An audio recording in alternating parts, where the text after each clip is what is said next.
Over to Sahib sir. নমস্কার নমস্কার thank you. আমার নাম সাহেব, বাড়ি রায়গঞ্জ। আজ থেকে 7 বছর আগে ব্যবসাটাতে এসেছিলাম। যখন এসেছিলাম তখন ভাবতে পারিনি এইরকম লাইভ পাবো কোনো দিন। আমার স্যার একটা গল্প বলেছিলেন, শেয়ার করব, আশা করি সবারই কাজে লাগবে। শেয়ার করব। একটা এরিয়াতে প্রচুর পয়সাওয়ালা একটা লোক ছিল। ওই লোকটার একটা মেয়ে ছিল। তো মেয়েটাকে বিয়ে দিবে এরকম সাহসী ছেলের সাথে যে সাপকেও ভয় পায় না, বাঘকেও ভয় পায় না, কুমিরকেও ভয় পায় না। ওর সুইমিং পুল ছিল, সুইমিং পুলে সব কিছুই ছিল, সাপ ছিল, কচ্ছপ ছিল, যত ভয়ঙ্কর জন্তু সবাই ছিল। এবার সবাই ভাবছে যে এর থেকে ওই পারে কি করে যাব। একটা ছেলে যে কানে শুনতে পায় না, ও দেখতে এসছে, আরে এত ভিড়ের মধ্যে আমিও দেখি কি হচ্ছে। পিছন থেকে কিছু লোক বদমাশি করে ওকে ঠেলে দিয়েছে, আর ও বেচারা কানে শুনতে পায় না। আর ও সাঁতার কাটতে কাটতে কারো কথা না শুনে সবারে হাত দেখছে যে আসিস না আসিস না, তোকে খেয়ে ফেলবে। ও ভাবছে আমাকে ডাকছে সবাই, আয় আয় আয়। আর ও সাহসিকতা দিয়ে ওই পারে পৌঁছে গেছে।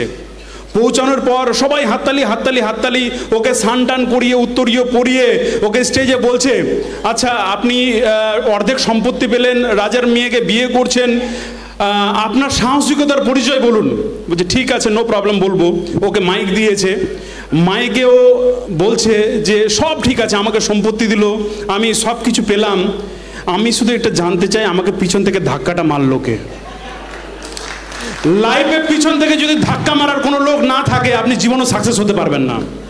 আর নেটওয়ার্ক মার্কেটিংয়ে সাকসেস হতে গেলে আপনাকে কানে কালা, চোখে অন্ধ দেখতে হবে, সিনিয়র যা বলবে তাই শুনতে হবে। আজকে আমার সিনিয়র বলেছিল চলো আমার সাথে শুরু করো, তোমার লাইফে গাড়ি বাড়ি ফরেন ট্যুর সব কিছু করে দেবো। আজকে আমার স্যার বলেছিল একদিন আসবে, তুমি আমার সাথে দাঁড়াবে, আমি স্টেজে দাঁড়াবো। আমার সিনিয়রের কথা শুনেছিলাম বলে আজকে স্টেজে দাঁড়িয়ে আছি। আপনারা যাদের সাথে এসেছেন আমি গ্যারান্টি দিয়ে বলছি, শুরু করেন, আপনাদের সাকসেস আপনাদের ডিসিশনে। সো আমরা সবাই যারা এসছি আমরা ভাবি যে আমাদের স্টেজে যা দেখালো এটা সত্যি কিনা মিথ্যা কিনা। বিলিভ করুন, বাইরে প্রত্যেকের, এখানে যারা দাঁড়িয়ে আছে প্রত্যেকের 4 চাকা দাঁড়িয়ে আছে, প্রত্যেকেরই 4 চাকা দাঁড়িয়ে আছে, নিজের নাম্বার দিয়ে সার্চ করে নিন। সো আর বেশি কিছু বলবো না। আমার স্যার আছে যিনি আমাকে বিজনেসে নিয়ে এসেছিলেন। Over to sir. So thank you. Good afternoon.